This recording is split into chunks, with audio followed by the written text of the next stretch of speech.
Nita here with HeroesMart Homeschool Academy. Welcome to class. It's good to have you here. In today's lesson, we are in week 22 or chapter 22 of our workbook, and we're going to be talking about the process of evaporation and condensation. I think it'll be a fun lesson. I hope you get a lot from it. Let's go ahead and open up with the word of prayer, and we'll get right into today's lesson. We thank you, Lord, for this time we have to learn and grow. We seek to do the best we can and add to what we know. We love you, God, with all our hearts, and to others love we show.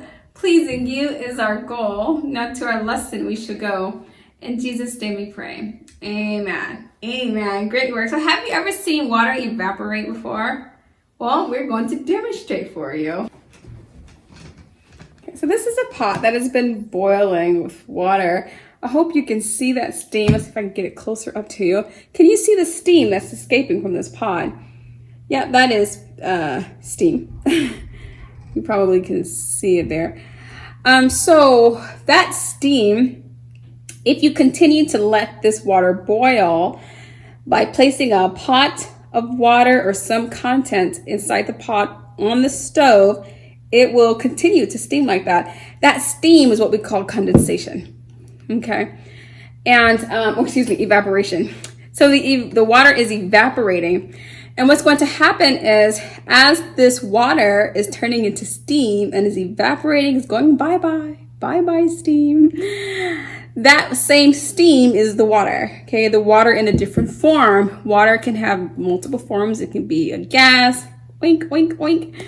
It can be a liquid, oink, oink, oink. It can be a cube, such as an ice cube. So in this form, the form you can see here as the steam escapes is water in the form of gas. We call that evaporation. So as the water that's in the pot is leaving the pot, bye-bye water, through the method that it's escaping is through the form of steam. What you can do after doing this for a long period of time, you can actually reduce this water down to nothing. What we would do if we want to evaporate water to purify is we're going to take a pot full of filthy water, right? Or perhaps water that has debris or particles in it or any kind of impurities. And we're going to allow this water to rise in the form of steam, and we're going to capture this steam by just using any kind of mechanism. But you can capture the water. Now, this is not an appropriate way to capture it, but I'm just trying to show you how you can. You can actually capture the steam using like a little flask. This isn't a flask, but if it were, you could capture it. And you can later on, after you've got all the water that you need inside your container, you could later on go ahead and place it down. And as it cools, it will go back into water form. It will go back to water form once it cools down. And when it cools down, you have pure water. Your water is purified. The content still left in the bottom of the pot is what you do not want. It's the impurities, such as the dirt, the debris, the bacteria, the germs. Actually, the germs would have been killed off, but the dirt, any kind of dirt or soil that you don't want, that would be left inside the pot. The germs and viruses would be dead. And the only thing you have here is the steam, which is being formed into water, transformed back into water that you can use to drink or eat with. So that's a really nice process. It's a very cool process of evaporating your water and then condensing it. The condensation part is what we talked about here.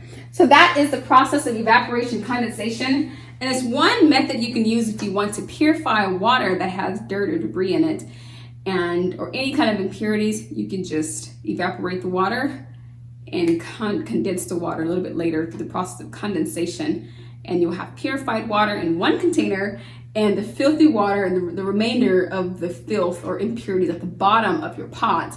And you can use your best judgment. Maybe you'll just toss out the dirty water or maybe eliminate it in some other fashion. You can keep your purified water for bathing, brushing your teeth, or drinking, or any of those things. That's all I have for you today, boys and girls. Please take time out to complete the exercise at the bottom of this page so that you're able to ensure that you've received and understood everything that we taught you today. Thank you for coming to class, being a part of today's lesson. Until next week, God bless. I'll be your hero's buddy, and as you study with HeroesMart, I will be your friend. So don't you